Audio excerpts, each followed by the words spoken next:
So I would like to call to order the first audit committee meeting for the 24-25 year. Thank you all for coming tonight. I would like to welcome each of you to the audit committee. We will start the meeting with introductions, and I'll start with myself. My name is Patty Sullivan. I am a member of the PPS board and chair of the audit committee.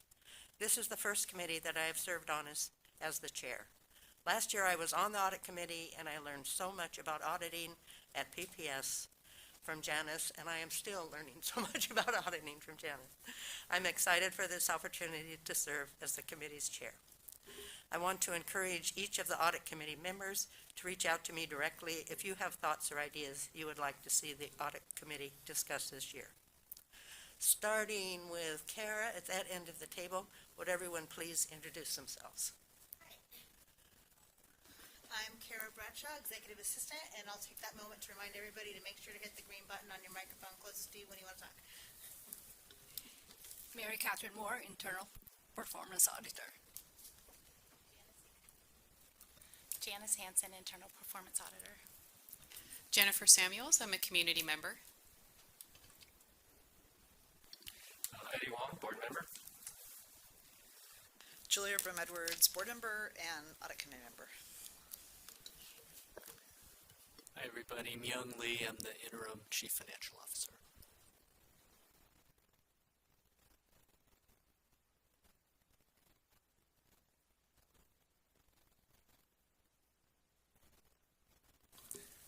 She just reminded me and I forgot.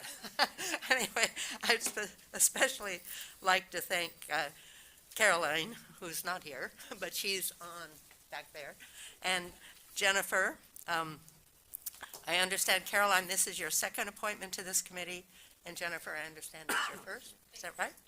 Thank you both for your commitment to serving on this committee. The audit committee would also like to include up to 2 students to serve on this committee as well. Students can be appointed by the student representative to the board and at the discretion of the chair of the audit committee. I have asked PPS's internal auditor, Janice, to reach out to the student representative to the board. I understand that Janice has talked to JJ Conseve about, and he has invited Janice to attend the next DSC District Student Council meeting to talk about the audit committee. So I hope we will have some students joining us for the next audit committee meeting. Okay, introductions over. The next on the agenda for today's meeting is a report from staff on corrective actions taken in response to last year's financial statement related findings. Myung, I think you are the one to do that. Thank you, Director Sullivan. This is an item that was discussed at a couple of board meetings last academic year. I believe the first time was in an audit committee meeting, I want to say December of 2023, and then presented when the board accepted the audit or the ACFR in January. So it's been a little while, but my understanding is that because of the audit committee's responsibilities to follow up and basically continue to maintain oversight over audit findings, that's the context in which this is placed on tonight's agenda or today's agenda. So it's not a new issue, but we do have one new document to share, which is a memo that covers actually this item and the next item on the agenda that was prepared by Claire Hertz, who was the Deputy Superintendent of Business and Operations for several years before I myself arrived to PPS. And that document basically goes into a little bit more detail about 2 topics. One is they're sort of in reverse order, and we'll talk about the RFP next. But if you see the second page of that update or that memo, on the second half of the bottom half of that page where it says implementation of corrective action plan from 22-23 financial audit, and then going on to the top of page 3, basically just provides the update that I'll just highlight tonight, which is when we had our corrective action plan, which was accompanying the finding. We had a finding in our act for last year, noted by our auditors. We responded by putting in writing the language that appears in number 1, the first paragraph under number 1, and then the first paragraph under number 2. So I won't read the whole thing, but this language that begins district executive financial leadership will meet with senior leadership members, etc. And then the update is, again, not entirely new information, but for implementation, the district executive leadership team has discussed and confirmed that grant award documents must be in place before corresponding expenditures are incurred. And on a more technical note, the district has moved all capital-related grants to a capital project sub-fund designated for grant funding. And the grant manager and grant analysts have been working with budget holders of new grants in the application process and documenting the source of the funding during the application process. Then the second component of the corrective action plan related to training and professional development. And again, the language in the corrective action plan is in the first paragraph, beginning accounting and grant managers will attend ongoing professional development. And the implementation update, and some of this has been ongoing since the finding was made and responded to, that all finance department accounting and grant managers are now members and have attended the annual conferences of the Oregon Association of School Business Officials, i.e. OASBO, and the Association of School Business Officials International, ASBO. So, in particular, the General Ledger and Accounting team completed a 3-day webinar entitled Fundamentals provided by Government Finance Officers Association in addition, and managers will continue to attend state and national conferences on an annual basis to ensure that their training is up to date on the appropriate financial accounting requirements. And maybe I should have said this up front. I know it's been a while. The finding itself originally had to do with 2 different issues. One was the recording of a federal emergency connectivity grant that was allocated by the federal government as one of the several allocations of resources during the pandemic. And the second issue was how the revenues were recorded from a special state appropriation for the Harriet Tubman relocation. And there were specific technical issues related to how those revenues were recorded. So there was no issue about funds being misused or no malfeasance of any kind or any ethical lapses, but pertaining to specific technical account codes that were used for those 2 sources of funds. And in the case of the special appropriation from the state for Harriet Tubman, the revenues were recorded as revenues when they were received, when they should have been recorded as unearned revenue. And that's an accounting distinction with...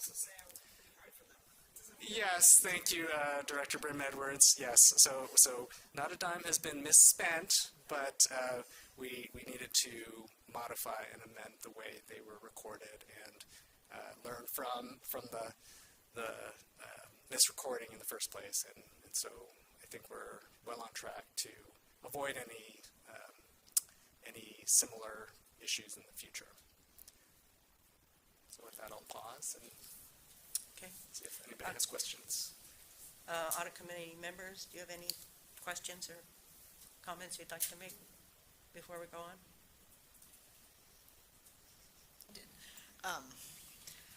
One thing just in terms of like documenting and having all it together in one place, because I don't recall having seen the letter before.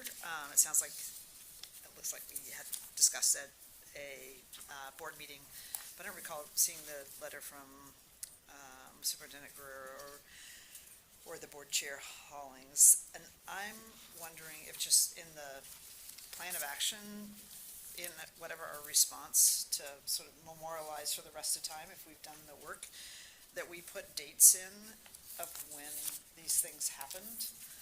I mean, it says, you know, district leaders met and discussed. It's like, well, from my standpoint, it's like, when was that? Just, Okay. again, so you have the who, what, where, and when, and then the same thing about the conference attendee. I mean, I don't think you need the month, but just like what year, this is the second one around the county and grant managers, like what year they went to the conferences. And I know it's an ongoing, but just to sort of put a fine point of like some specifics. I mean, it looks like it's been done, but then it would just be able to, you could specifically identify. To be more precise. Yeah. Okay, thank you. We can do that going forward. Hopefully, we won't have many occasions like this going forward, but Yeah, hopefully, definitely noted. and we don't usually, so. Yes, I understand. But just to wrap things up, I'd appreciate that. Okay, thank you, Judy. And thank you, Myung, you're on next too. So the next agenda item, this is a status update from staff on a request for proposal, the RFP, to perform the annual audits of the district's annual comprehensive financial report and the requirements for federal awards. I understand PPS's contract with its current external auditors expires in March of 2025, and staff is planning to do a RFP for this contract.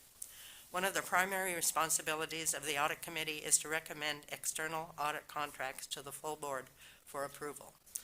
Myung, would you like to provide us with a status update with where staff is in the RFP process, highlighting what the audit committee's role will be? Yes, thank you, Director Sullivan. So as I mentioned a minute ago, the other topic in this same document prepared by Ms. Hertz is the RFP process. So the first sort of graphic aid there is a timeline of the key events and target dates in the process. So we are very close to issuing the RFP itself. So we are looking to do that next week to invite responses to the request for proposals.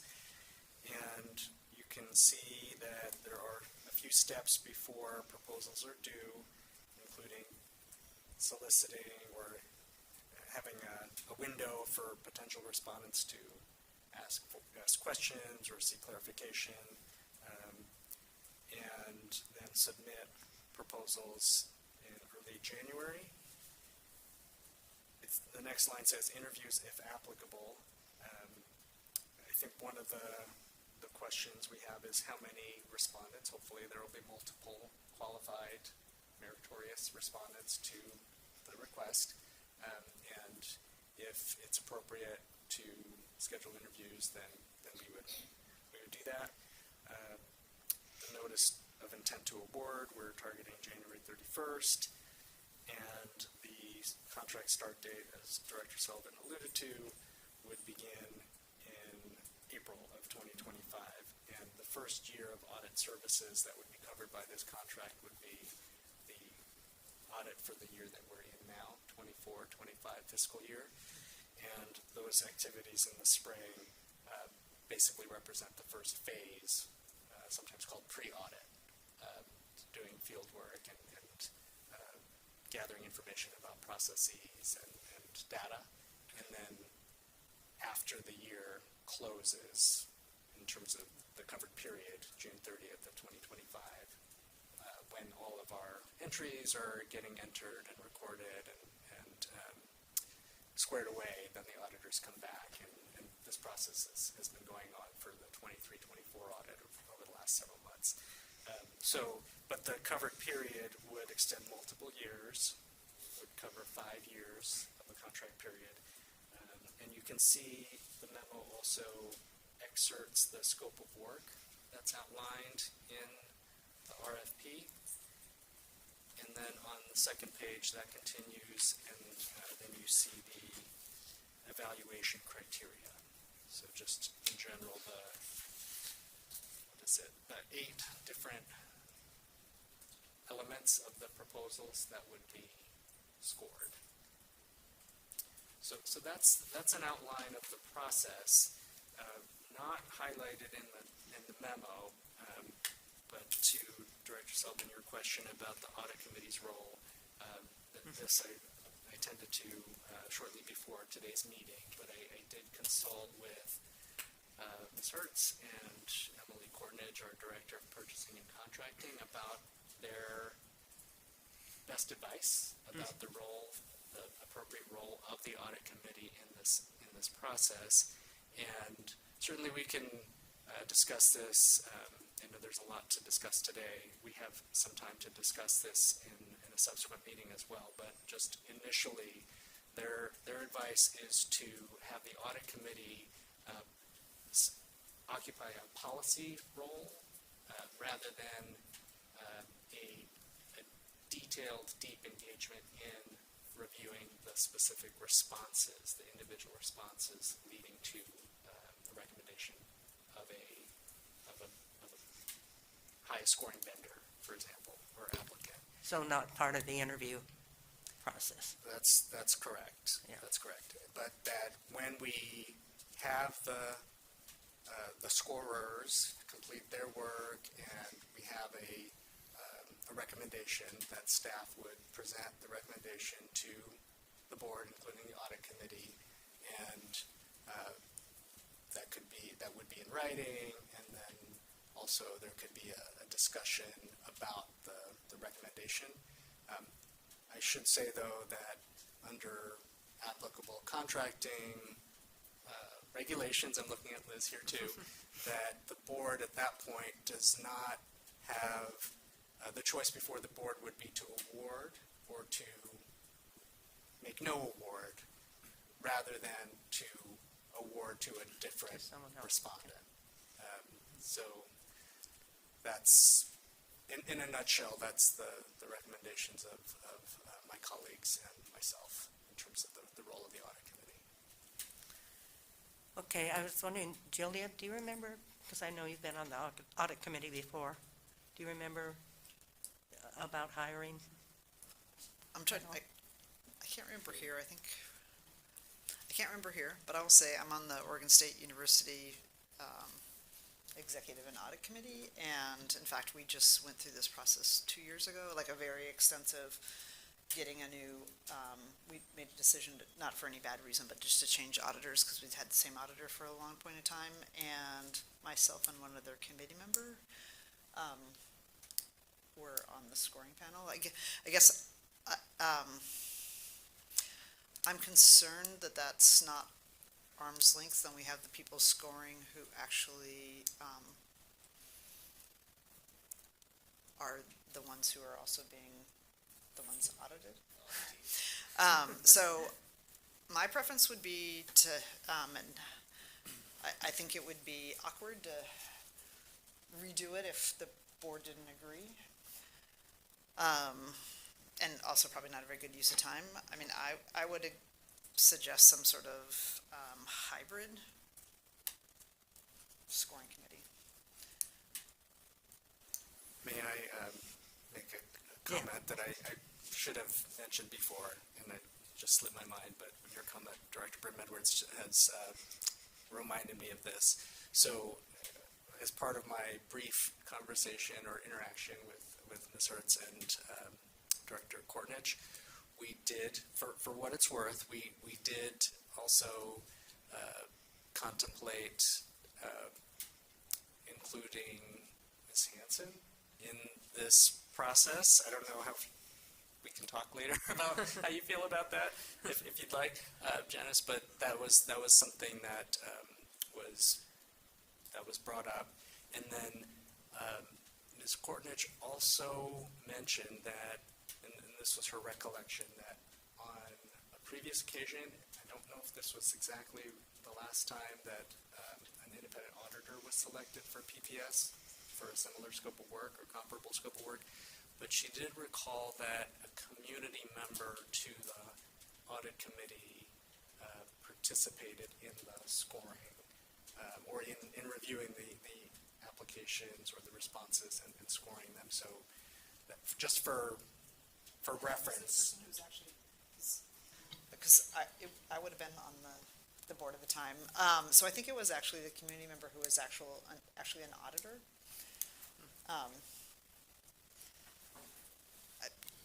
I don't, just speaking for myself, I don't feel comfortable having it all staff.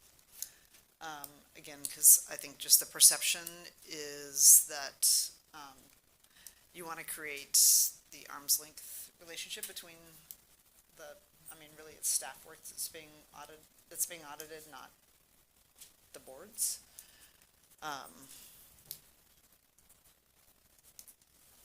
And they should view that they're working for the board, not necessarily for the staff, and I think that confuses things if it's all staff that's recommending.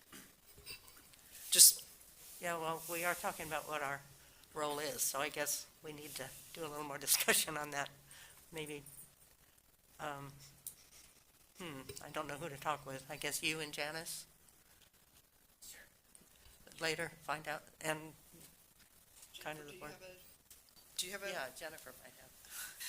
I was looking in here to see how quick I could get to. I was trying to remember what is stated in our charter that's in our role, what is our role stated in the charter about this piece? I think it says something about how the committee participates in the selection of the auditor. That'd be a good place to look. Thank you. So glad you're The here. charter is posted, so you can take a quick look. And the policy is also posted in board books. Oh.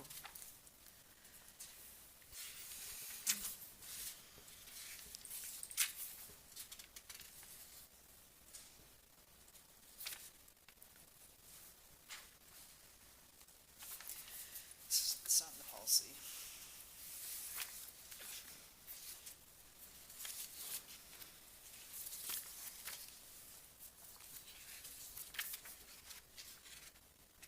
I know Janice is looking very carefully for it. She's going to find it in a minute.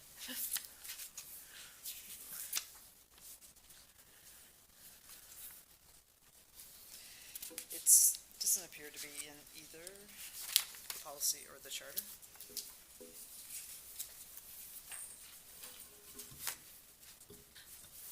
In that case, we should probably get that defined in there. But I just didn't look at it in advance for this, and now I've not seen it, but I will get back to you guys on that Okay, great. for So our next meeting. do that for at the sure. next meeting, clarify that. It looks like maybe Jennifer found it.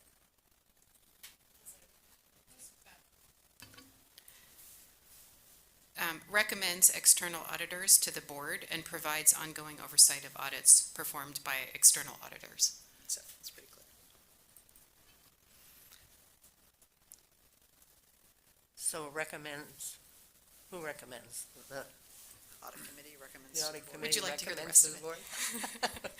It says the district contracts with independent external auditors for the annual comprehensive financial reports and bond performance audits. Audits of the district can also be performed by the Oregon Secretary of State Audit Services.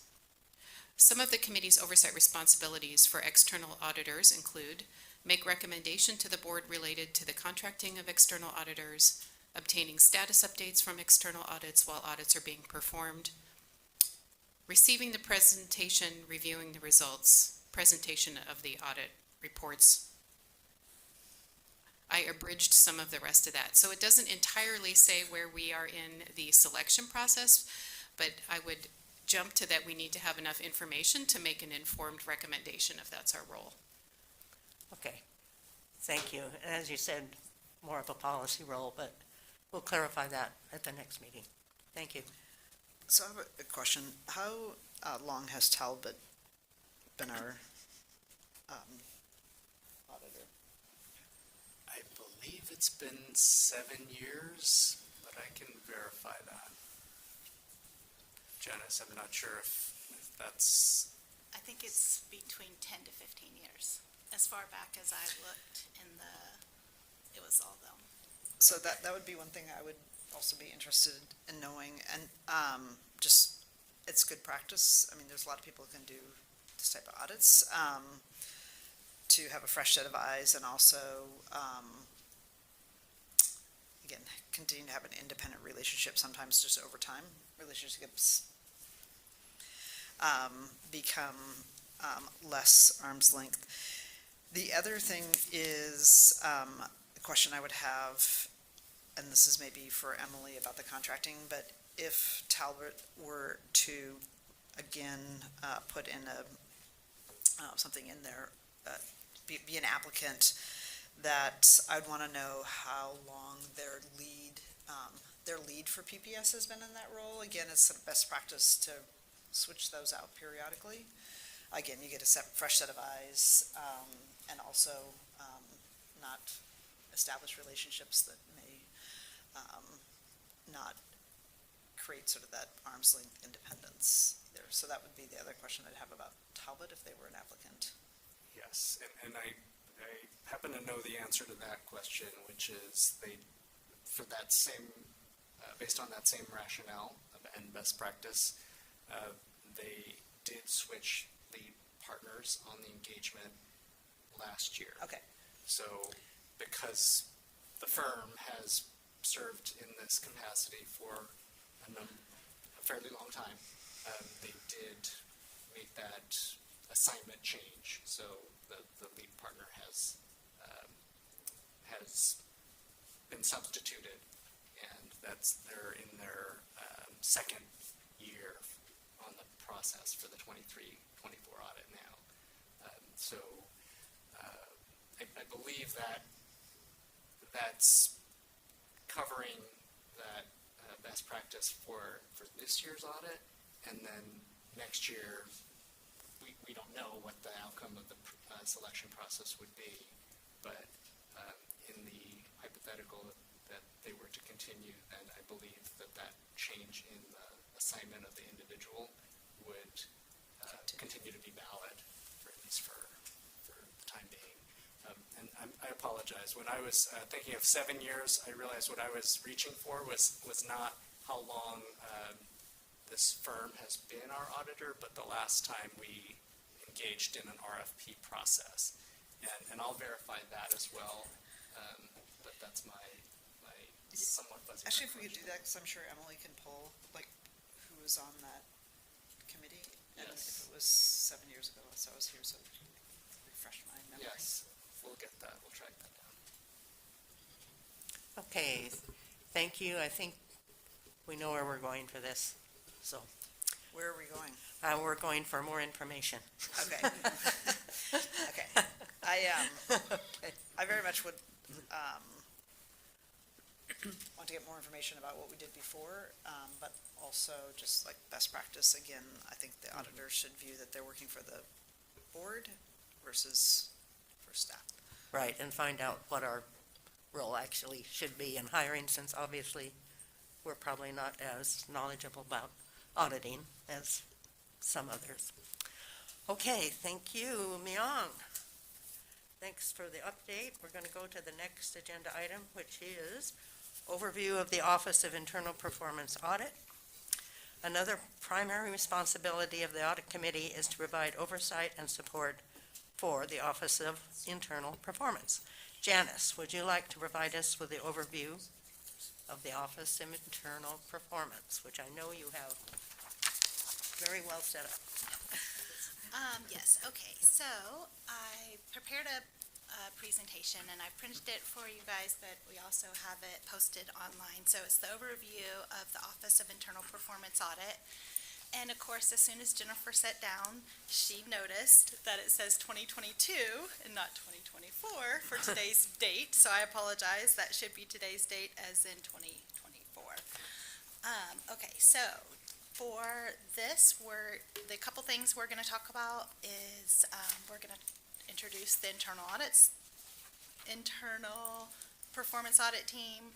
We're going to talk about what internal performance auditing is. We'll talk about our policy and our charter, our audit standards, the purpose of internal auditing, ethics and professionalism, governing the internal audit functions, essential conditions, and key performance indicators. So, the introduction of the PPS auditing team is myself and Mary Catherine. I like to always point out that Mary Catherine is a graduate from Grant High School. I love that. They're everywhere. Oh, okay, there's another one. Yeah, so I think that's really awesome when we have people work for us that, were educated by us also. The next slide talks about what internal performance auditing is, and I just provided the definitions there. I won't read them. The next slide is to talk about the policy and the charter, and both of those things are posted. And the policy and the charter describe the Office of Internal Performance Audit's purpose and mission, the audit standards, the authority and access to employees' records and property, independence and objectivity, responsibilities, and scope. So we actually got new audit standards this year. So the following information is be related to those new audit standards. Okay, so on the next slide, you can see the audit standards we have two listed. The Generally Accepted Government Auditing Standards, which we call GAGAS, which is also known as the Yellow Book, and that is because the cover of the book is a bright yellow. There's been a 2024 revision to the GAGAS, and for performance audits, it's not required to be implemented until December of 2025. So I haven't learned all of the updates or done the training yet, but I will over the next year. So this is something we'll talk about those updates more next year. I did want to just point out the relationship between GAGAS and other professional standards. So in GAGAS, it says that auditors may use GAGAS in conjunction with professional auditing standards issued by other authoritative bodies. And for performance audit, it says that GAGAS does not incorporate other standards by reference, but recognizes that auditors may use or may be required to use other professional standards in conjunction with GAGAS. And then it lists the different a couple of different standards, and the Red Book is one of those standards. In case you're wondering why we have two listed, the Red Book, or the Yellow Book, for performance audits, it acknowledges that you probably have to have some Red Book standards to help you. The Yellow Book is written very specifically for government agencies and does not provide guidance relating to the operation of an internal audit function. So all of those standards are in the Red Book. The Red Book is Red Book. We call it Red Book because it is bright red cover.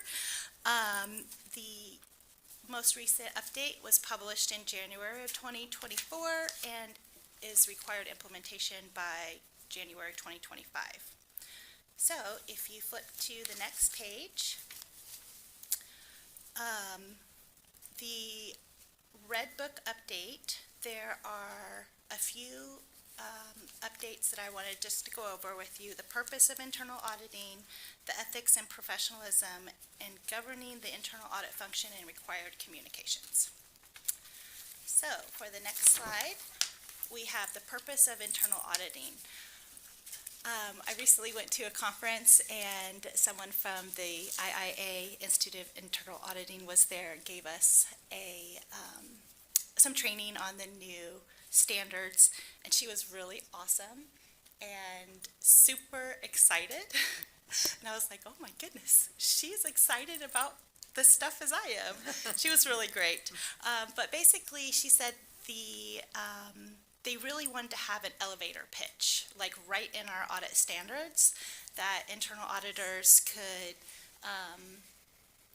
say in like 3 or less minutes. So I copied that information onto this slide. It says the purpose of internal auditing Internal auditing strengthens the district's ability to create, protect, and sustain value by providing the board and management with independent, risk-based, and objective assurance advice, insights, and foresight. Internal auditing enhances the district's successful achievement of its objectives, governance, risk management, and control processes, decision-making and oversight, reputation and credibility with its stakeholders, and the ability to serve the public interest. In the past, the Yellow Book and the Red Book, one of the primary differences was the ability to serve in the public interest was not included in the Red Book, but in the 2024 update, it is. So they're even more aligned with each other. The internal auditing function is most effective when it is performed by competent professionals in conformance with audit standards. The internal audit function is independently positioned with direct accountability to the board, and internal auditors are free from undue influence and committed to making objective assessments. Okay, the next page talks about ethics and professionalism, and the new audit standards breaks down the ethics and professionalism into like 5 different categories: demonstrating integrity, maintaining objectivity, demonstrate competency, exercise due professional care, and maintaining confidentiality. So I just wanted to read for you guys the definition for demonstrating integrity, because it's really strongly worded. So it says, integrity is the behavior characterized by adherence to moral and ethical principles, including demonstrating honesty and the courage to act based on relevant facts, even when facing pressure to do otherwise, or when doing so might create a potential adverse personal or organizational consequences. In simple terms, auditors are expected to tell the truth and do the right thing, even when it's uncomfortable or difficult. Integrity is the foundation for all the other principles of ethics and professionalism, including objectivity, competency, due professional care, and confidentiality. The integrity of an internal auditor is essential to establishing trust and earning respect.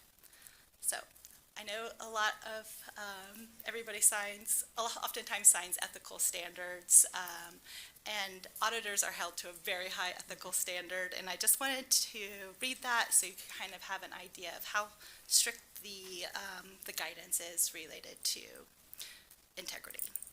I also wanted just to point out the demonstration of competency. Sometimes I think this is an area where I'll get questions sometimes, and I wanted to clarify on what audits we can and can't do. So audit standards require internal auditors must engage only in those services for which they have or can obtain the necessary competencies. So what that means is, between Mary Catherine and myself, we have to have the competencies to do the audits that we are assigned to do, or we have to go through training in order to get those competencies. But it's really important, and internal auditors were required to sign, for every single audit that we do, that we have adequate competency and adequate resources to fulfill the objectives of the audit. An example might be, as an example, we can talk about the audit that we're working on right now, the ESL audit. Like, we can audit to the standards, like what the state requirements are, what the federal requirements are, what our policy says, and our administrative directive. But we would not be able to provide guidance or recommendations about things that are outside of those things. We wouldn't be able to generate best practices because we don't have the competencies in order to do that. Does that kind of explain a little bit of difference on what kinds of audits we can do? And a lot of times when we work at school districts, there's a lot of academic programming that could be audited, But we do have to be very careful about what we are auditing and make sure we have a strict criteria and we have the competencies in order to audit that area. Does that make sense? Okay.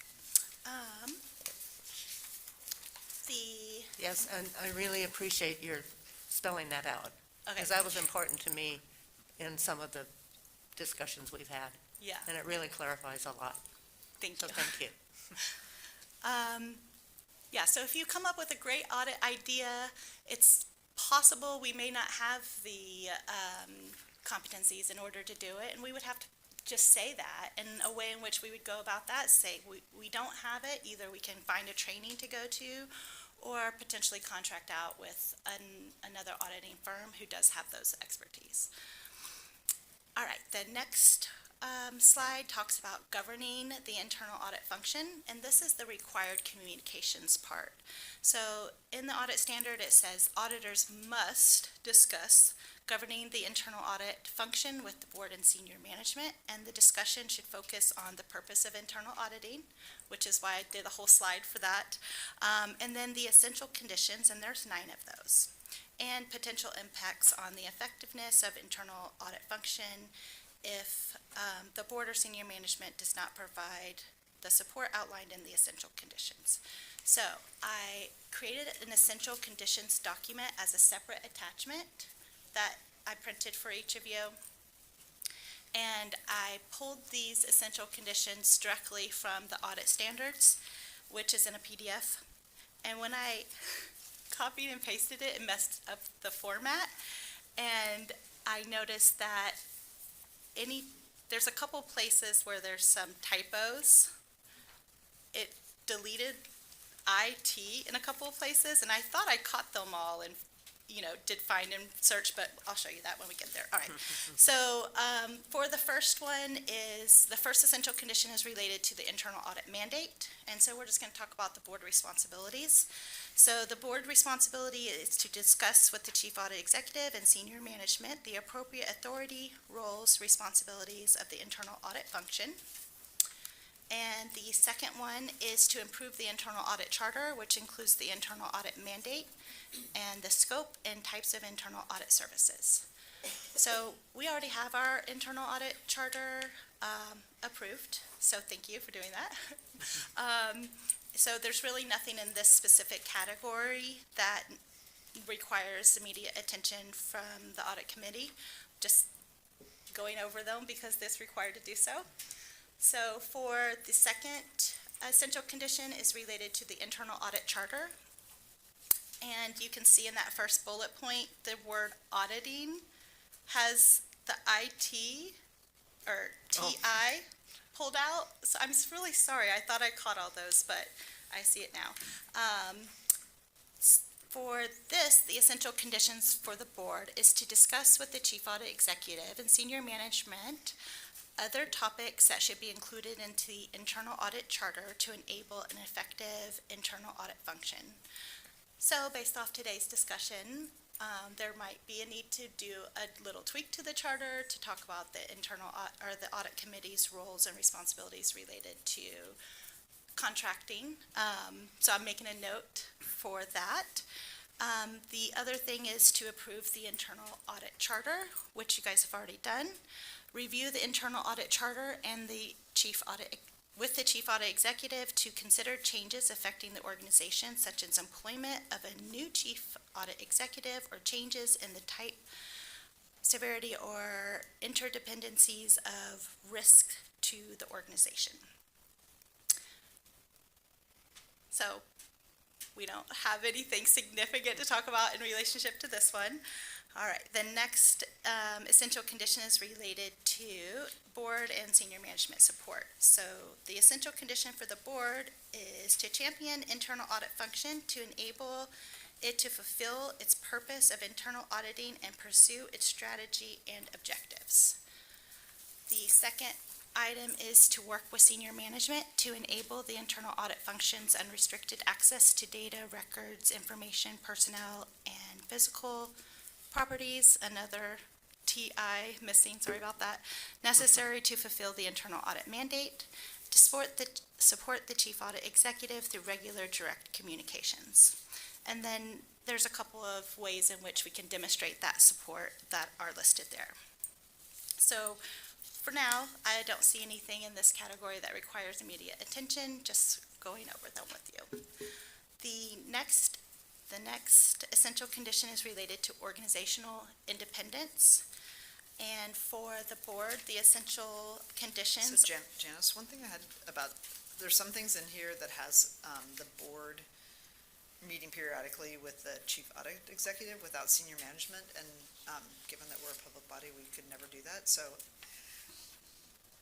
I'm That is true. assuming the things that don't apply that we Right, that's true. take out, or it's just, there's a couple places in here where it has that,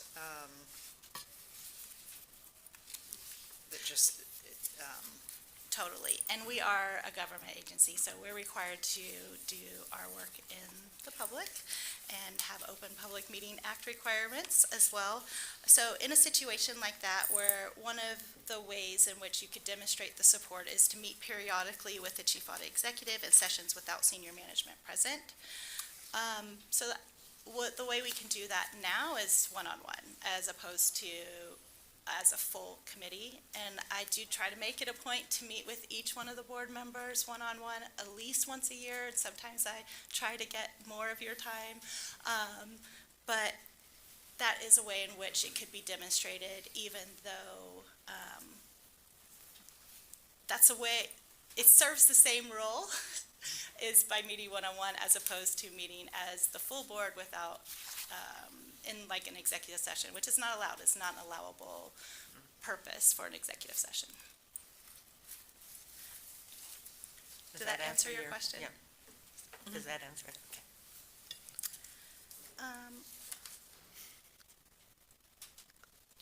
Okay, sorry. The next one is related to organizational independence. So the board is, the essential condition is to establish a direct reporting relationship with the chief audit executive and internal audit function to enable internal audit function to fulfill its mandate. So we have that here at PPS. I report directly to the board, typically via the audit committee. The next essential condition is to authorize the appointment and removal of the chief audit executive, which I believe you guys did when you hired me. The next one is to provide input to senior management to support the performance evaluation and remuneration of the chief audit executive. And here at PPS, the chair of the audit committee does the evaluation for me specifically, and I do the evaluation for Mary Catherine. And so this is an essential condition, but it's the way we would demonstrate it is the audit committee chair does the evaluation, and that chair gets input from senior management and other board members to include into that. So it's kind of like the opposite way, but it's a better way. The next one is to provide the chief audit executive with opportunities to discuss significant and sensitive matters with the board. The part about including meetings without senior management present is not part that we would actually do. The next one is to require that the chief audit executive be positioned at a level within the organization that enables the internal audit services and responsibilities to be performed without interference from management. This positioning provides the organizational authority and the status to bring matters directly to senior management and escalate matters to the board when necessary. The next one is to acknowledge the actual or potential Janice, impairments. Can I ask you about that? Can you make a comment on that one, starting with that bullet you just read, require that the chief audit executive, do we meet that essential condition? Yes. So here at PPS, the way it works is I report administratively to either the deputy superintendent of operation hold on, let me look. the policy says specifically who I should report to, which is basically Myong's position and/or, designee. So, I know we just had some title changes here at PPS, but my reporting relationship administratively is important to report at a level to somebody administratively who I could have real conversations with about what's going on throughout the whole district. You wouldn't want to have me report administratively to, like, say, just, I don't know. I mean, the chief operating officer, I could definitely talk to that person about a variety of things, but that position may not have overall knowledge necessary to talk about all of the things. Anyways, so that's kind of, did that answer your question? And we do report administratively to someone in a cabinet level position, which is the appropriate level to ensure that this essential condition works out. Thank you. Okay. All right, the next one is to acknowledge the actual or potential impairments to the internal audit function's independence when approving roles and responsibilities for the chief audit executive that are beyond the scope of internal auditing. So in this situation, this doesn't happen to a lot, but occasionally when I worked at Seattle School District, we would do what is called board reports. So a board member would ask internal audit for a report on something very specific. And in situations like that, there is a risk that the internal audit function's independence could be impaired. So anytime the board would like to ask the internal audit function to do anything really other than our audits, you would want to make sure and consider whether or not there might be a potential impairment. That activity might create a potential impairment. For an example, we did an audit of our P-card system, policies and procedures, and to ensure that there's no potential impairment there, as a department, the Office of Internal Audit, we don't have a P-card, we don't use one, so we go to somebody else when we have some expenses that comes up, and that helps ensure there's some independence. You never want to audit the process in which you participate in. So that's kind of an example. So every time we do an audit, we try to make sure and check for independence, and we have a checklist and a matrix we go through for each audit to make sure we're independent. The next one, so if there were ever any impairments, it's my responsibility to come to you guys to tell you what those would be, so you would know because I would have to tell you. Engagement with senior management and the chief audit executive to establish appropriate safeguards if the chief audit executive roles and responsibilities impair or appear to impair the internal audit function. So if in that situation, for example, if our department did have a P card, well then we would have to document and verbally communicate with the board what we're doing to ensure that us utilizing the P card in our department would not create an impairment. Does that kind of make sense? It's much easier just not to have one. The last one there is engage with senior management to ensure the internal audit function is free from interference, to determine its scope, performing internal audit engagements, and communicating results. All right, the next item is related to qualifications. So qualifications for the board is essential conditions. The essential condition is to review the requirements necessary for the chief audit executive to manage the internal audit function as described in the audit standard domain. And I believe that when you guys were doing a search for my position, that the board did consult with staff to make sure that you posted a position for the position that included all the competencies that the district wanted. All right, the next one is to approve the chief audit executive's roles, responsibilities, and identify necessary qualifications, experiences, and competencies to carry out those roles and responsibilities. Engage with senior management to appoint the chief audit executive with the qualifications and competencies necessary to manage the internal audit function effectively and ensure quality performance of internal audit services. The next essential condition is related to board interactions.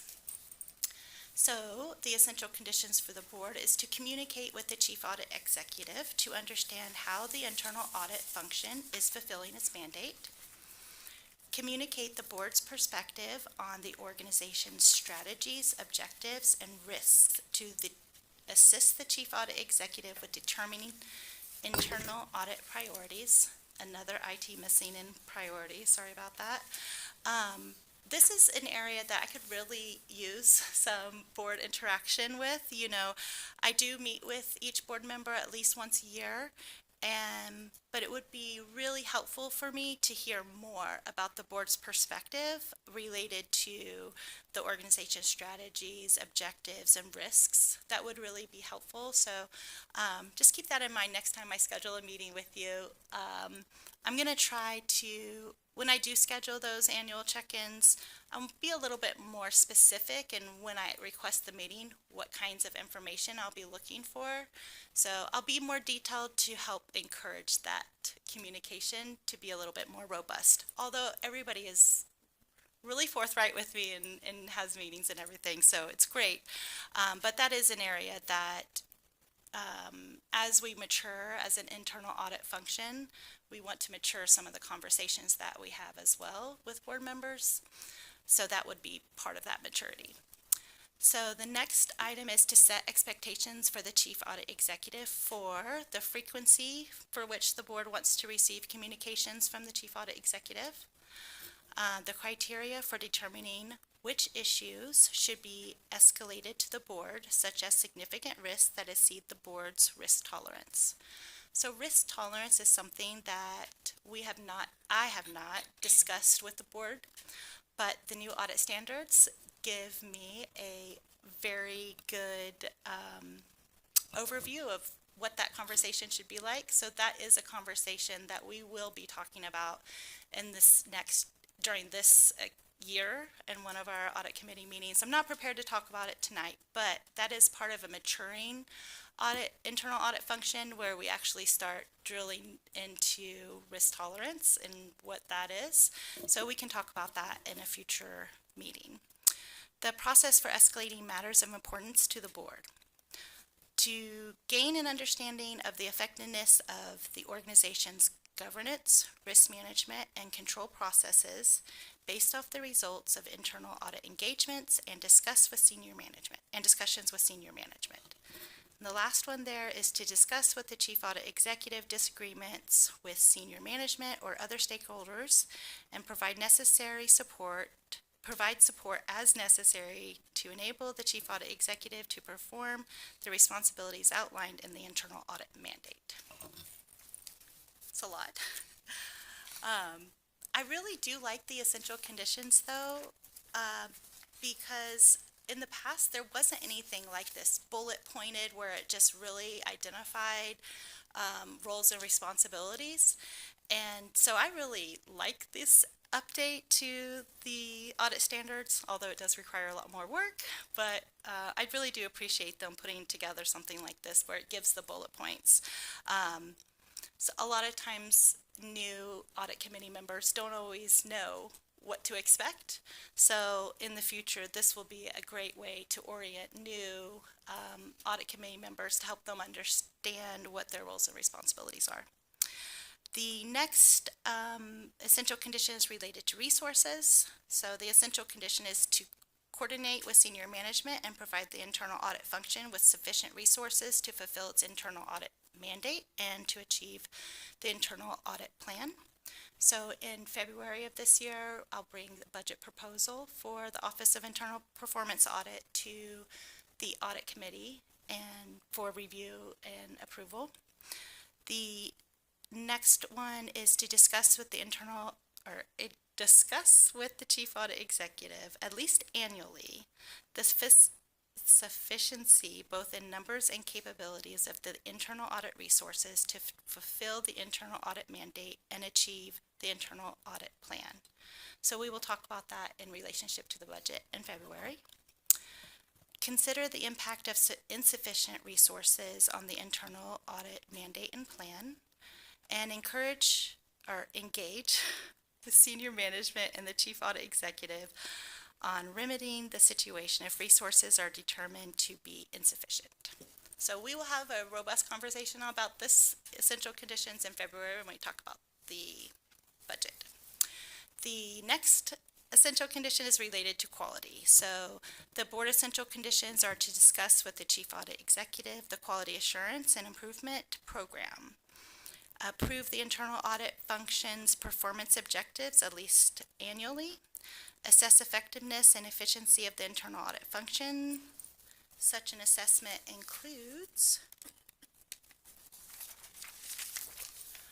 reviewing internal audit functions performance objectives, including conformance with standards, laws, regulations, ability to meet internal audit mandate, and progress towards completion of the audit plan, considering the results of the internal audit function's quality assurance and improvement program, determining the extent to which the internal audit function's performance objectives are being met. So in today's meeting, we actually are going to talk about the performance measures for the Office of Internal Performance Audit, and that's, I think, the second to the last objective, or the second to the last agenda item. So we will talk about that more tonight. The next essential condition is related to external quality assessment. So the essential condition for the board is to discuss with the chief audit executive the plans to have an external quality assessment of the internal audit functions conducted by an independent qualified assessor or assessment team. Collaborate with senior management and the chief audit executive to determine the scope and the frequency of the external quality assessment. Consider responsibilities and regulatory requirements of the internal audit function and the chief audit executive as described in the internal audit charter when defining the scope of the external quality assessment. Review and approve the chief audit executive's plan for performance of an external quality assessment, which should cover a couple things. Require the receipt of the complete results of the external quality assessment. Review and approve the chief audit executive's action plans to address identified deficiencies and opportunities for improvement. Approve a timeline for completion of the action plans and monitor the chief audit executive's progress. So that's a lot of things to for you guys to monitor me on, or monitor the chief audit executive internal audit function on. So to talk about the external quality assessment. So the yellow book also requires a peer review, which is the equivalency of an external quality assessment. So when the time comes, we need to have a certain number of audits completed before we would qualify to do a peer review. But I would anticipate in maybe the next 3 to 5 years, we will be at a place where a peer review would be appropriate. And when that time comes, I'll be sure to make sure and go over all these requirements with you again to make sure that you know what you're looking for whenever we do need to have that assessment. That's it. That's a lot of essential conditions. Does anybody have any questions about the essential conditions? That was a lot. It was a lot? That was a lot. So Okay. we can look at them more carefully. Yeah, and we can talk, like, they're not required implementation until January, so they're not required implementation yet, but this is a preview of them, so you'll know what to expect moving forward, some of the conversations that you have with me I'll be a little bit more detailed and a little bit more specific about information that I'm requesting and also some of the essential conditions. So at least you have a high-level overview of what they are, and we can keep talking about them. But it's brand new, and I appreciate that the audit standards included them because it was really hard to kind of pull out these essential conditions from the previous version of the audit standards, and having a whole section on it, I think is great. All right, the last element in the presentation related to the overview of the Office of Internal Performance Audit is related to key performance indicators. So we have a couple of key performance indicators. The first one is the number of audits completed per FTE. So we hope to do 1.5 audits per FTE. That's our goal. The second key performance indicator is a recommendation implementation rate within 2 years of the report date. Recommendation implementation rate. And the third one is the rate management. May I ask a question about number 2? Yes. Thank you. Excuse me for jumping in. Is the internal audit performance office held accountable for whether your recommendations are followed through on? Is this your performance indicator? Yes, it is. And so in the presentation for the annual report that's coming up, we're going to talk about the key. I will go into more detail on those. So if you don't mind, I'll move through this one, but we will talk about that specifically in another presentation. All right. So the third one is the rate of management's agreement with the recommendation. And then we have some information, performance measures, and we have an audit survey. So we'll talk about each of those things in our next presentation. But that's everything for this agenda item, the overview of the Office of Internal Performance Audit. Just a quick question. It says target 1.5 audits per FTE. Is that per year? Yes. Any other questions? Okay, Janice, thank you. As I said, we'll be studying that further. So the next agenda item is the 2024-2025 Audit Committee Work Plan. I worked with Janice to come up with the work plan to help ensure the Audit Committee perform all of its duties, which we just heard about, and to tentatively draft up the Audit Committee meeting agendas for this year. Janice, would you please go over the Audit Committee's work plan with us? Yes. Okay, great. So I created a little memo, and on the first page there, it lists the primary responsibilities of the Audit Committee and 5 steps of the Audit Committee work plan. These are posted on the Audit Committee's webpage, so there's no changes to the primary responsibilities of the Audit Committee or the overall Audit Committee plan. This has been the same. So what I did is I kind of penciled out the agendas for each of the Audit Committee meetings and tied each agenda item to either a primary responsibility listed or an Audit Committee work plan item. And so I went through to make sure all 3 primary responsibilities were addressed in at least one of the agenda items, and all 5 of the work plans items are in here as well. So you can see, for example, for today's meeting, we have the agenda for today listed and how each item is tied to either a primary responsibility or a work plan item. Hopefully that makes sense. And what I also did is put in the action items that might be required for items that are on the agenda. So for example, if you look at page 3 of 6, for the meeting that we will need to do in December, or probably the week of the 9th through the 13th, we'll have a presentation of the audit results of the annual comprehensive financial report and the report on the requirements of federal awards. So why are we having that agenda item? It's because what's one of our primary responsibilities, and it ties to Audit Committee item number 3. And the action would be a recommendation from the Audit Committee to the full board to accept the ACFR audit at the next board meeting. And you can see, if you flip to the next page, we will have a meeting roughly in February or March.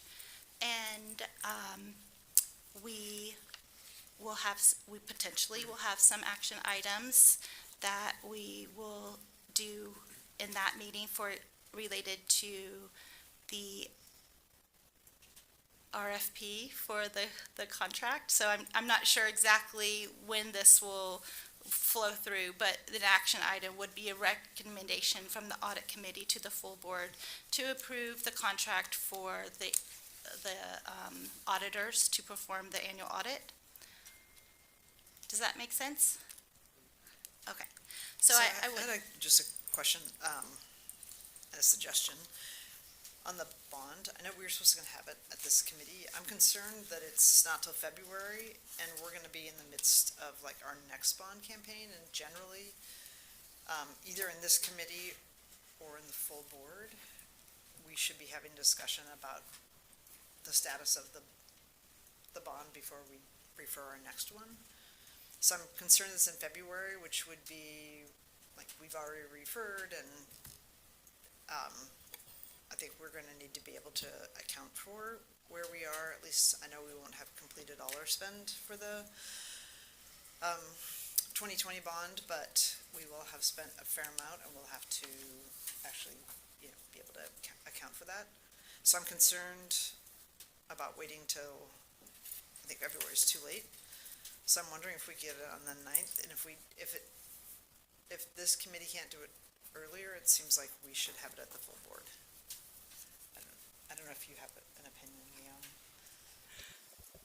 May I ask whether, I understand the point you're raising, Director Brim-Edwards, it's well taken by me at least. I guess a question about whether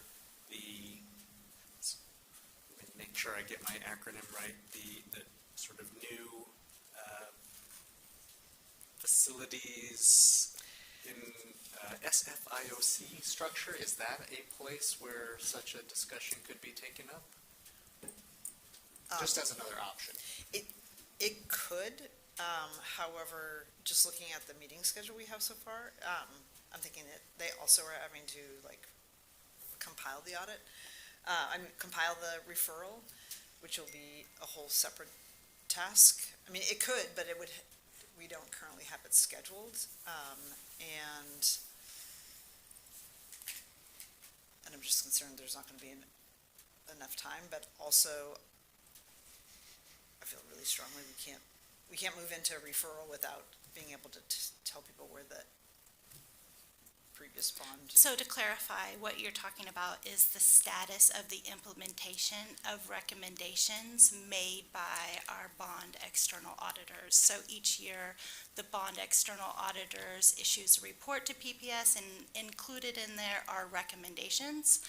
And the audit committee's, one of their primary responsibilities is to follow up and provide oversight for the implementation of recommendations for all of the external auditors PPS has. And so that's what you're looking for, is for staff to come to report to the audit committee on the status of the implementation of recommendations that were made by the external bond auditor. Actually, I don't think we've ever even had the audit recommendations brought to the board. Have we had anything since 2020? Like, I assume there's I been don't think so. ongoing. Well, generally it goes to the Bond Accountability Committee, but that's not a substitute for us knowing. So there just needs to be some sort of board check point. So it's less about, I mean, obviously I care about what the findings are and what the district response is, but also it's getting the bond audit Yes. and having it, I mean, they audit every year, and then having an opportunity to actually ask them questions. Yeah, so the last 2 years, so the first, like 3 years ago, when Julia, you were the chair of the audit committee, we actually had a joint committee meeting with the Bond Advisory Committee. bond, yeah, and this Facilities Improvement Committee, whatever it was named at the time. So we had a joint committee meeting where the bond auditors came to present the results of the audit, and there was an opportunity to ask questions and stuff.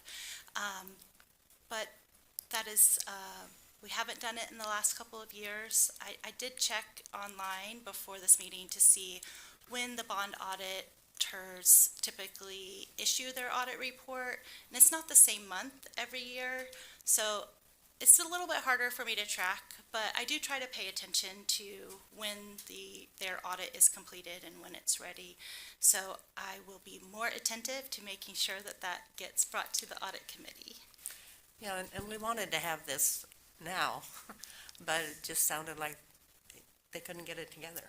Well, even, I guess, even last year's audit, like, there's been no conversation with the board, and if we're gonna go out and ask for another $1.8 billion, like, we should have the most recent audit and an opportunity to talk to the auditors, even if it's the one that got issued 5 months ago or whenever they last issued it. Yeah, I think it's important to be transparent about that. Yeah, and it's primarily because we're gonna say, like, so didn't we just approve $1 billion bond for you? It's like, yes, we did in 2020, and here's what we spent, and here's, there's gonna be questions about some things that haven't happened. And so we need to understand, have the independent, financial sort of auditors to share what has happened. Again, it doesn't necessarily have to happen in this, I mean, it's a natural place where it could happen.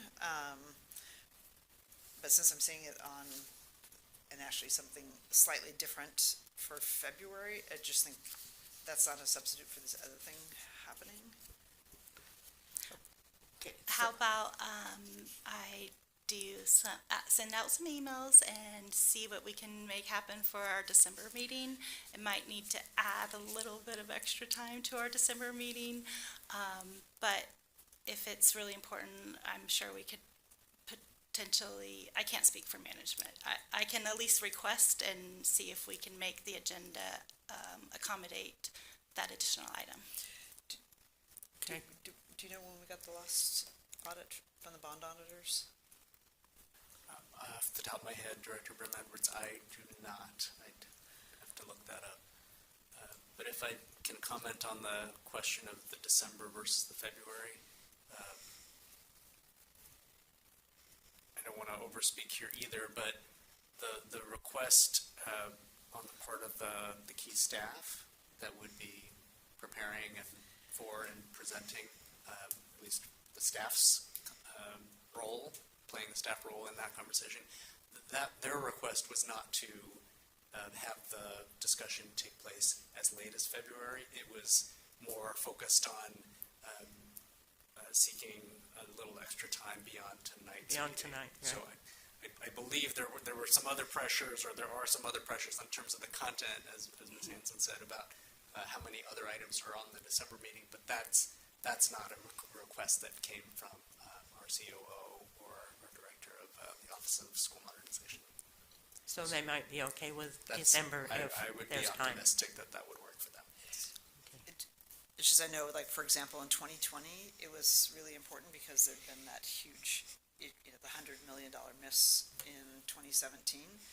So in 2020, people were, kind of out for blood of, like, you have to show us that you actually estimated this right, you've spent the money, and just seems like that's a necessary foundation piece for the next bond. And if they have something that they've already done for last year, it's more the board receiving it. I'm a little bit surprised I'm sure they did one that we didn't receive it, and that we have an opportunity to just understand where we are, so we can speak to what we have or haven't done that was part of the. And I do see that there was a report produced in February of 2023. And Ms. Hanson, please help me if I'm referring to a different report. But that's on our website. It's called Bond Performance Audit Year 4, Yeah. covering the 2017 and 2020 20 voter-approved bond measures. And that was dated February of last The year. question I have is like, did that ever come to the, I don't recall it coming to the board. It may have gone to the Bond Accountability Committee. Anyway, we're gonna be the ones having to like tell the public how how the money was spent, so it just seems like. if we Okay, can- well, because of time, can you and Long work together to Yes. find a time as soon We as will. possible? Okay, Yep, good. we will make some adjustments and make that happen for the December And it may meeting, be it sounds like. relatively like painless. I mean, just. Yeah. Because I was in the. Okay, we've got a couple more things. Okay, well, sorry, to wrap up on do you have this more? area, Okay, thank wanna you. wrap it up? Yeah. Hurry up. Thank you, Patty, for asking me to do this, tying it all out, because it really helped me make sure that all of you, the audit committee, does get all of the things. So that was probably a catch, that it was a good thing for me to do this, to tie each committee Yeah. responsibility out and put it into the agenda. And that's kind of how we came across the fact that we hadn't gotten updates related to the bond audit, so we will make sure it's included in this year. So, it looks to me like we've done the work plan. Right. And Janice, the Office of Internal Audit's annual report? Yes. Okay, so the next item is the Office of Internal Performance Audit's annual report.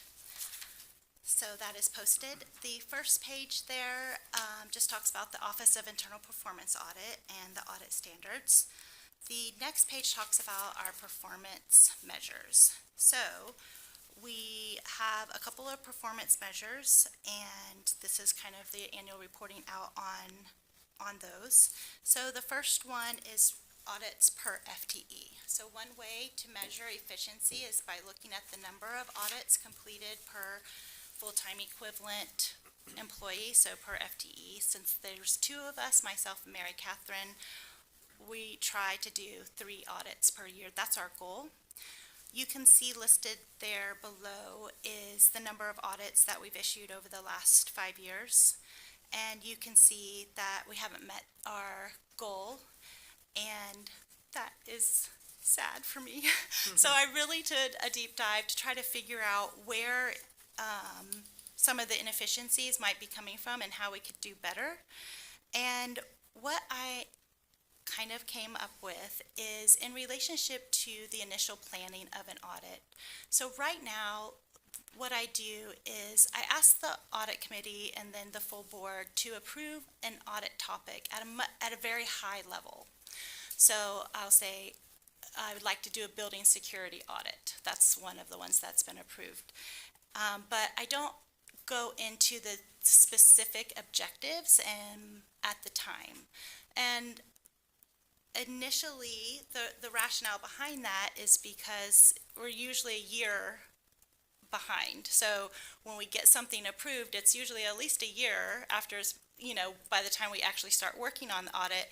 And to be honest, I don't always remember everything that I planned for the year. So initially, I thought that was a good strategy. But now what I'm seeing is once we get started on the audit, we spend a lot of time doing some of the initial questions about what should we be auditing within this program. So what I think would be a good idea is to be more specific about what the scope of the audit will be up front. And when I'm asking for the audit committee's, approval for the audit plan. And so how the audit committee could help me in this process to make sure that I'm really kind of leaning into this and doing more of the planning up front is in the May or June meeting of this year's audit committee, probably in 2025 though, when I come to the audit committee to discuss the plan for next year,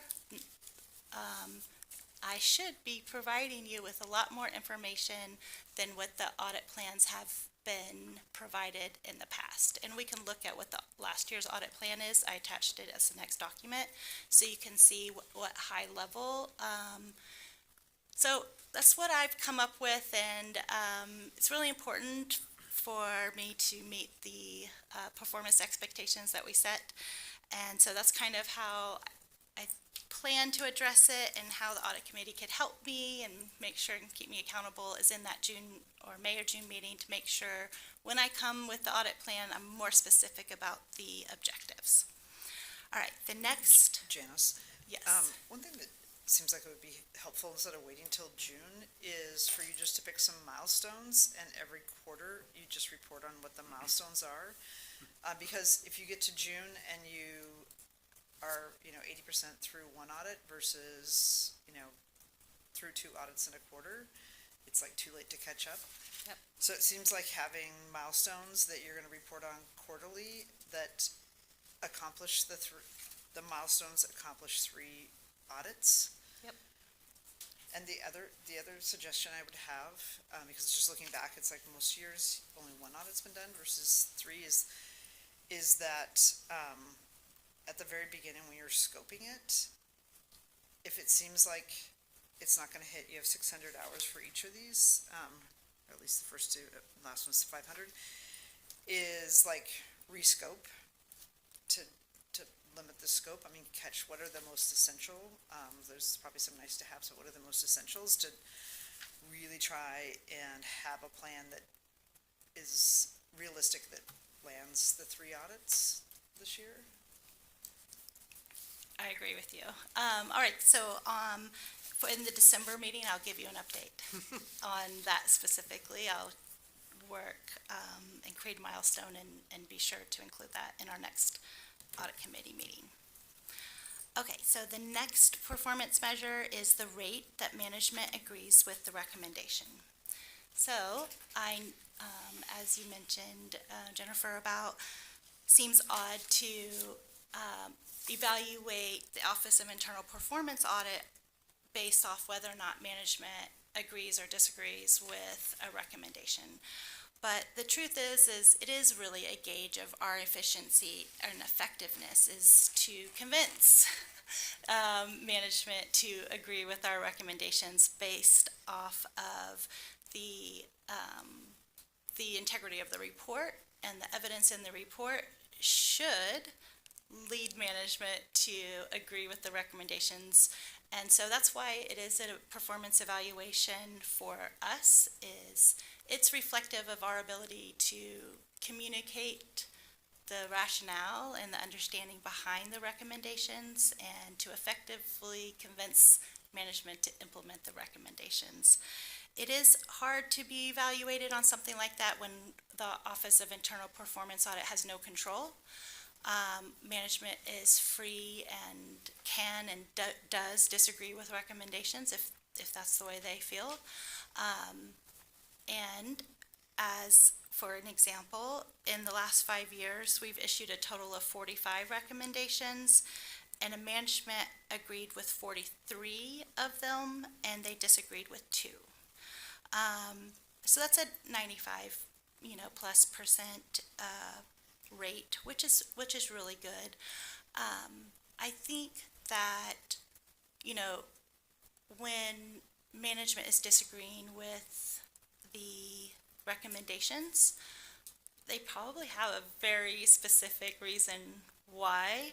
So perhaps as we move forward, if there are disagreements in the implementation or with the recommendation, maybe we could have staff explain the rationale for the disagreement in a little bit more detail when we do the presentation of the audit results. The next one is the implementation rate. So we also looked at the percentage of recommendations implemented. So it's not enough just to have management agree with the recommendation. We actually want management to implement the recommendation. And so that is another measure of performance, is whether or not the management follows through and implements the recommendation. So right now we have of the 40 let's see. During the last 5 years, we've been able to confirm 23 of the 45 recommendations have been implemented. So right now, that implementation rate is about 51%. And there are oftentimes recommendations that do take multiple years to be fully implemented. So for example, in our contracts audit, one of the ways in which management said they would address the recommendation was to get a new software system. So we don't just get a new software system. It takes a while to contract for it, then have it come in and testing. And so in situations like that, you wouldn't expect them to be able to implement that recommendation within a year. Sometimes it takes 3 to 5 years. So that's why we kind of use a 3 to 5 year implementation rate gauge. And right now, we haven't had any audit reports that have been issued for more than 5 years. The contracts audit would be the one coming up in this year that will hit that 5-year mark. And so on the audit committee's agenda for I think we put them in for the February or March meeting, we'll have management provide a status update on the implementation of those recommendations, and we'll see if there are any that are still outstanding. I think the last time they came to report, they were a little more than halfway through implementing all of the recommendations. So I know that there's progress, and but that's the first audit that will hit that 5-year mark. It's not there yet, but we'll have an opportunity to talk to management related to the implementation of that later on this year. Yeah, and that one is one, we have to get feedback anyway, each year to see what they're doing. So it's hard Yes. to implement, yeah. Okay. All right, the last page, sorry, Yeah. is related to the auditee feedback survey. So we created this survey, and we tried to figure out a way to have it be reported anonymously for staff, so we could send it out to staff who participated in the audit and have them answer these questions and send the results back anonymously. And basically what we came up with is we couldn't really come up with a good way to do it because we're such a small department. We only do a small number of audits. So what Patty has agreed to do is to administer, or Director Sullivan, sorry, the chair of the audit committee, has agreed to administer this survey herself, to email the survey out directly, to compile, ask for a response, and to compile the results independently and only provide the aggregated results to the Office of Internal Performance Audit, so we can report out on it. And that's the best way that we were able to come up with in order to provide some level of Anonymity. Yes, for staff reporting, so they will feel comfortable saying whatever they want to say in relationship to these questions. And so Director Sullivan has sent out Yeah, I've sent several. out 6 different people on 4 audits. The audits were student body funds, hardship petition waiver, procurement card, and contracts audit. And I've got back 5 of the 6, and just waiting on the last one, and then I will give you the results, and you won't know who they came from. Thank you very much for that. So we don't have the results to, share in this exact report, but just know it's coming. So you will get those in a future report. Bless you. Okay, is that? Madam you Chair, have any more, Janice? it says, Oh, but go I ahead, I sorry. have to leave. I know, I think I'm there's- about ready to say goodbye. Because there's one last agenda item, and it's, is there any sort of action you were gonna take on it? I'm sorry, Which one was that? the audit, Audit plan the proposal. audit plan. Oh, the audit plan. Oh, yeah, Oh, I can be very quick. okay. So Like, is like a minute because- quick, or? Yes, 'cause- 1 minute. So very quickly, we have not the audit plan that was approved for last year, we haven't made progress on that because we haven't met our goals. So this will just be the same audit plan for this year. It'll be like rollover audits. So we won't select any new audits for the 24-25 school year that we're in right now. But in June of this year, of 2025, this audit committee will get to pick audits for the following year. Okay. So this is just the same as last year. Yes. So were any audits completed last year? Yes, the student body fund audit. That's right, okay. So we don't need to do anything with this? No. Just information. But you're gonna come back with milestones of how this is gonna be Yes. finished by the end of the year? Okay, great. That's really, really quick. You can go if you want. Okay. Okay. Thank you. Okay. Sorry, Patty, you should tell me. Oh, I'm sorry, Julia, you may, you may go before I go. Just a quick question. For the Measure 98 audit, does that overlap somewhat with some, because I know, doesn't that require some external audit to also look into it? So is there any overlap? There is. So actually at a conference that I went to just a week or two ago, I chatted with the auditor from the Secretary of State's Audit Division who's performing the statewide audit of Measure 98. And I talked to that auditor about the scope of their audit and what they looked at. And, because PPS is the largest school district, our outcomes would make up a significant portion of the overall state results. So I ask, what did you not look at, that you think that we should look at here at PPS? And then she did give me some ideas. So that audit, I do anticipate being scoped very well and very specific in relationship to some of the things that they did not cover in their audit that we can cover related to just PPS. Great, that's a great answer. But I do reach out to other auditors who kind of audit things that relate to PPS to try to piggyback on anything that they do to reduce the level of risk for our audit and rely on some of the work they do to reduce the amount of work we have to do, if that makes sense.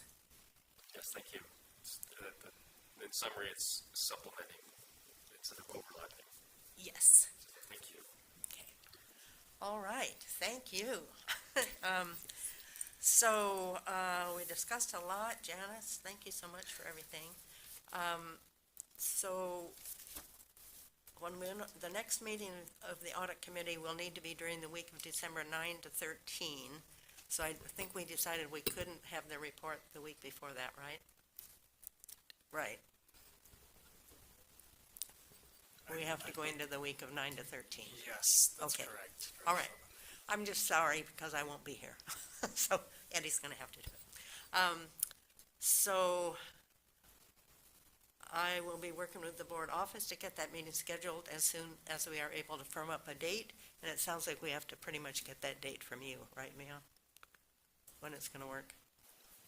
I believe any date, as far as the staff involved and the deliverable. In that week? I think any evening that week will be fine. I think it's more of a matter of scheduling for the committee members. Okay. What else is going on that week and scheduling conflicts and parameters. Okay. So we'll get Roseanne on that, I guess. Okay. Thank you. Anything else for the good of the group? No. All right. Since that's my first as chair, Yes. I'm going to call the meeting adjourned. Yay.